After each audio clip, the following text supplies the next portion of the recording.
السلام علیکم ورحمۃ اللہ وبرکاتہ۔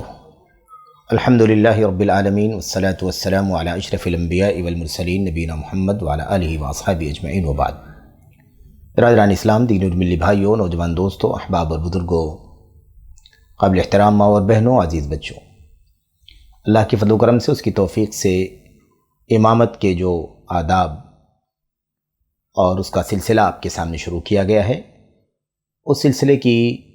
مزید جو اگلی باتیں ہیں اس کا تذکرہ آج کے اس حلقے میں آپ کے سامنے کیا جائے گا۔ امامت کے آداب میں سے ایک ادب یہ بھی ہے کہ کسی بھی نماز کی پہلی رکعت کو لمبا کیا جائے۔ امام کو چاہیے کہ پہلی رکعت لمبی کرے، تطویل کرے، دوسری رکعت کے بنسبت پہلی رکعت کو لمبی پڑھے۔ اس کے پیچھے بہت سارے مقاصد ہو سکتے ہیں۔ اس میں سے ایک مقصد یہ ہے خاص طور پر کہ پہلی رکعت بنیادی ہے، کیونکہ اس میں اگر آدمی شامل ہو جائے تو اسے تکبیر تحریمہ کی فضیلت اگر نہ بھی ملے تو کم از کم اسے جماعت مل جائے گی، شروع سے وہ نماز کا اجر و ثواب حاصل کر لے گا۔ اس سلسلے میں حضرت ابو سعید خدری رضی اللہ تعالیٰ عنہ کی روایت ہے، بیان کرتے ہیں نبی کریم صلی اللہ علیہ وسلم کی نماز کے سلسلے میں کہتے ہیں: لقد كانت صلاة الظہر تقام فيذهب الذاهب إلى البقيع فيقضي حاجته ثم يأتي أهله فيتوضأ ثم يرجع إلى المسجد ورسول الله صلی اللہ علیہ وسلم في الركعة الأولى مما يطيلها۔ یہ روایت نبی کریم صلی اللہ علیہ وسلم کی نماز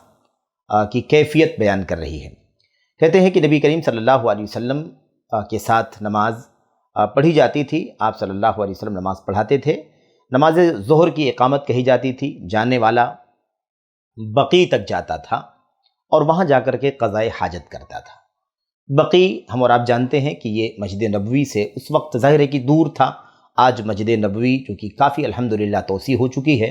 اور بالکل بقیع کا جو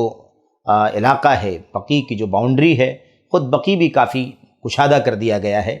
اور اس وقت مسجد نبوی کی دیواریں اور بقیع کی جو باؤنڈری ہے یہ بالکل پاس آ چکی ہے، فاصلہ بہت کم رہ گیا ہے۔ لیکن ظاہر ہے کہ مسجد نبوی جو نبی کریم صلی اللہ علیہ وسلم کے دور کی تھی، اسے اگر ہم دیکھیں اور بقیع کا اس دور کا حصہ اگر ہم دیکھیں تو ایک کافی فاصلہ اور دوری ہمیں دکھائی دے گی۔ بہرحال تو قضائے حاجت کے لیے جانے والا بقیع تک جاتا تھا اور پھر اس کے بعد وہاں سے واپس ہو کر کے گھر آتا تھا، گھر پر آ کر کے وضو کرتا تھا، اور اس کے بعد مسجد آ کر کے نبی کریم صلی اللہ علیہ وسلم کے ساتھ ظہر کی نماز میں شریک ہوتا تھا۔ نبی کریم صلی اللہ علیہ وسلم اتنی لمبی پہلی رکعت پڑھتے تھے کہ اتنا سب کرنے کے بعد جب نمازی وضو کر کے قضائے حاجت سے فارغ ہو کر کے گھر آ کر کے وضو کر کے جب مسجد میں پہنچتا تھا، تب بھی نبی کریم صلی اللہ علیہ وسلم پہلی رکعت میں رہا کرتے تھے۔ تو پہلی رکعت میں نبی کریم صلی اللہ علیہ وسلم رہتے تھے، آپ لمبی پڑھتے تھے، پہلی رکعت آپ لمبی کرتے تھے۔ اس کی وجہ سے اتنا زیادہ فاصلہ ہوتا تھا کہ آدمی قضائے حاجت بھی کر لے، وضو بھی کر لے گھر جا کر کے، اور پھر مسجد بھی آ جائے اور اس کی پہلی رکعت نہ چھوٹے۔ بہرحال یہ ہے، اس سلسلے میں یہی چیز معمول ہے، لیکن دو مسئلے ایسے ہیں جن کا اہل علم نے دلیلوں کی بنیاد پر استثناء کیا ہے۔ ایک بات تو یہ ہے میرے بھائیوں، پہلا مسئلہ تو یہ ہے اس سلسلے میں کہ اگر فرق اگر معمولی ہو تو اس میں کوئی حرج نہیں ہے، یعنی پہلی رکعت اور دوسری رکعت میں فرق اگر معمولی ہو تو کوئی حرج نہیں۔ مثال کے طور پر سبح اسم ربک الاعلیٰ اور ایسے ہی هل اتاک حدیث الغاشیہ کا مسئلہ آپ دیکھیں کہ جمعے کے دن چونکہ مسنون ہے اسے پڑھنا، ایسے عیدین میں بھی مسنون ہے اسے پڑھنا۔ آپ دیکھیے کہ اس میں سورہ غاشیہ اور ایسے ہی سورہ سبح اسم ربک الاعلیٰ یعنی سورہ اعلیٰ، ان دونوں میں اگر آپ دیکھیں گے، موازنہ کریں گے، تو آپ کو سورہ غاشیہ تھوڑی سی آپ کو لمبی ملے گی، لیکن ظاہر ہے کہ سورہ غاشیہ مختصر ہی فرق ہے لمبائی میں سورہ اعلیٰ کے بالمقابل، تو اس میں کوئی حرج کی بات نہیں ہے، اس ایسے بھی تلاوت کی جا سکتی ہے، اور نماز کے اندر اتنے فاصلے کا بھی، اتنے فرق کی صورت کی بھی تلاوت کی جا سکتی ہے۔ تو ایک مسئلہ تو یہ ہے کہ ایسا بھی کر لیا جائے تو کوئی حرج نہیں ہے، اسے بھی پہلی رکعت لمبی کرنے کے معنی میں شامل کیا جائے گا۔ یا مثال کے طور پر دوسرا جو مسئلہ ہے اس سلسلے میں وہ صلاۃ خوف کا مسئلہ ہے۔ صلاۃ خوف کے سلسلے میں اس سے پہلے آپ نے کسی حلقے میں بات سنی ہے